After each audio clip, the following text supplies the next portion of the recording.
Hello YouTube, this is Charlie426 and today we have the review of the HGUC or High Grade Universal Sentry Zogok or Zogok, whatever.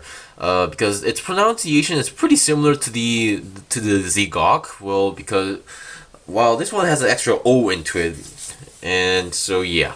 Anyway, this is also another variant of the Zgok, or basically the Zogok is based on the Zgok technology. So this is also technically a amphibious mobile suit. However, one thing that's kind of different is that this is mostly a physical attacker. What I mean by that, there's no beam weapons onto this mobile suit originally. So yeah, let's get on to the review. First, what you get, of course, is the kit itself. You get 2 extra stern thrusters. I think that's how you pronounce it. And then you get, let's see, 1, 2, 3, 4, 5. Okay, you get 10 of these blades on the head. I'll get into those later. You get, okay, 4 hands. 2, you just get normal fists where they're just fists. And the other 2 are the holding hands, basically. The one that has the holes into it. You get one heat sword. But you get 2 blades. Basically, you only get 1 handle, you get the normal blade, and for some odd reason, they give you a clear colored heat blade. So, to make it look anime accurate, you have to color this either red or orange, whatever color you prefer. So, 1 handle, but 2 blades. I haven't colored it yet because I think I prefer the black handle. You get some extra polycaps left. To be honest, I do say extra, but you only get 2 left. So let's get on with that. You get a sticker sheet. Not too much. There's not many stickers except for 1 for the mono eye, 2 for the stern thrust, and 2 for the arms originally. But I didn't use the ones for the arms because I wanted to try something out. So that's it. And you get 2 of these pieces, which I will explain what these are. Okay, let's go on to the articulations of the kit now. Because of its design, there are some limitations in the articulation, but it's not that terrible because the build or structure is pretty interesting, so it's worth its price. Okay, it's one of those pricey HGUCs out there, but for a good reason. So basically, it's one of those high grades that doesn't need a revive kit. Okay, let's see. There's no, okay, the body and the face are on one part, so unlike a normal Federation MS where they would have a body and the head, this one is combined into one. There's not much you can do with the body. The body can go absolutely no movement itself the entire, because if you see this part, I think I'll remove these. And thank you Prime92 for mentioning this part where, because hers was broken, because this part is pretty well, I wouldn't say fragile, but easy to break if you're not careful, because these stern thrusts get into these holes pretty tightly, so if you don't control your strengths, it might break. Besides that, the reason why there's no movement or much articulation on the body is that you see these pipes here. It's okay, this part, or the back skirt or the back part of the waist, is holding this pipe, and it's connected to the main body through a backpack. So because of that, if it weren't for these, it would be able to move, but with these, the body can't move, or if you force it, it's gonna break. Okay, and one of the noticeable part are these blades. Now, as I said, this is more of a physical attacker, and one of the only few ranged weapons are these cutter boomerang things. I think they're called cutter boomerangs in some games. Basically, you see these V-fin like things. These are all sharpened blades, so the Zogok would fire these from the head to damage the opponent mobile suits. I'm not sure how effective these would be in real life, but it seems like it works. Okay, so you get 10 of them. Each of them are, all separately. Also, they don't, okay, I can't say how they connect, but if you push it in through, it basically gets stuck in by friction, or friction, I mean. So yeah, and you can like control the angle of it a little bit, but I want it to be in a certain line, so that's what I did. Okay, the noticeable part is also the mono eye. For the mono eye, it does move, but every time you want to move it, you need to remove this piece. The mono eye can move pretty much any direction you want, up, down, any direction. So yeah, I usually keep it in the middle, but for some poses, I do need to move it. And the way you get a clear piece for this, and these two sections are also separate clear pieces. Now, even Prime 92 mentioned that these don't really clip on, but they do like stay on it. Basically, it's on.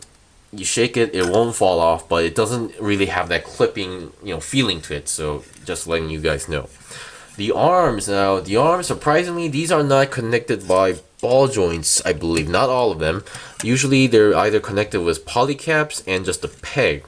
And despite that, they move pretty well because of how they connect through the arm. Now, because I believe this part is a ball joint. So yeah, the arm itself is a ball joint, but the rest are all just, let's see. Okay, the middle one, this part is just a normal ball jointed connection, but I believe the one that connects to the main arm is just a peg and a joint, a polycap joint. So yeah, the arms, well, it's kind of awkward to control them. So thanks to that, multiple joints, it can move, not exactly 90 degrees, but considering its design, it's like supposed to say like outwards, so just letting you guys know. You can go out 90 degrees up front. It's 360, technically possible, but once again, really awkward to control. And the hands are exactly the same as the Zgok. So big, gigantic hands. And another feature that you can do with the arms is that you get these pieces, you remove this part entirely, and you attach this part onto it and then reattach the hand to make it look as if it's doing a punch, attack. Now, when this first was seen or mentioned, everybody thought it was a pretty dumb idea to punch a mobile suit, but ever since like Iron Blooded Orphans came out, everybody has second thoughts now. Because remember, if you don't really need to destroy a mobile suit entirely. All you need to do is sometimes just knock out the pilot, and mobile suit won't move. Sometimes, yeah, I guess that this is what they were originally going for. And once again, it would be effective to a certain degree, of course. So if you think that's short, you can actually do it on each arms, or you can attach two of these and do it even to do a longer punch, and it does work. There is another sticker here actually on this part. Do you see this gray part? That's a sticker. I don't know why, but even though you do feel it, it's okay because it's not really that visible. And also, if you see this arm, this silver part is supposed to be a sticker. I just colored it in metallic silver. I kind of messed up that part, but I just wanted to test it out, and it looks more better than the sticker in my own opinion. Okay, that's it. And because of the body and the waist are technically connected in two ways, not the main body joint, and because of the back pipe, the waist doesn't have any movement as well. Interesting fact that this has a thruster on its crotch piece, but I believe you can remove this for an action-based connector, but I don't think it's really necessary since it's a amphibious mobile suit. The legs, they look like they have multiple joints, but it's because of the color, but it's just what you usually see in a normal high grade. So normal joints. It has a 90-degree bend. So I'm assuming this is not exactly a double jointed kit, but whatever. It can go out 90 degrees, no front or back or side skirts, so pretty free to move. Normal ball jointed feet, but large feet. One thing if I do admire Xeon kits or mobile suits is their gigantic feet. No balance issues exist. Okay, that's it. Now let's look at the weapons now. These are the fists, so I'm going to take it off. And the fists are connected to a ball joint, and they're really stiff, so be careful when you're removing them or replacing them. I think I'll remove both of them. And here's the sword. I believe you can the sword, you can't just pull it out because of the handle.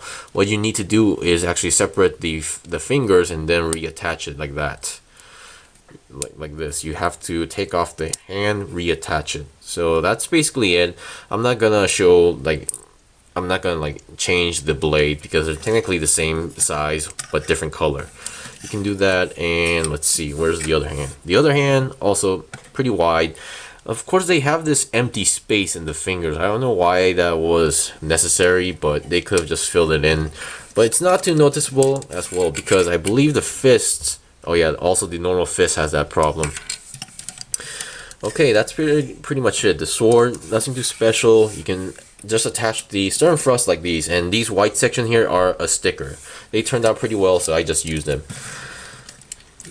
And this kit can do some interesting poses. It can pull off most of the pose, every pose that's on the instruction manual or the box, because some kits put or like have these pictures on the box where they can't do. But this one is possible. It's pretty well balanced and pretty fun to build and to play with. Anyway, this was the review of the HGUC Zogok. Okay, in terms of design, I can't recommend this to anybody because of its interesting or unique design and the lack of articulation on the main body. However, if you don't mind that, this is a very great kit. It has an interesting structure, it's fun to build, and it has a lot of good poses despite its limitations. And it's one of the few amphibious mobile suits out there, so I would recommend those who are like interested in unique designs and amphibious mobile suits. Thank you for watching this review. This was the review of the HGUC Zogok. If you found this enjoyable or informative, please like my videos and also subscribe to my channel. If I still have more kits to buy and build and make reviews out of, so please stay tuned. Until then, see you guys next time!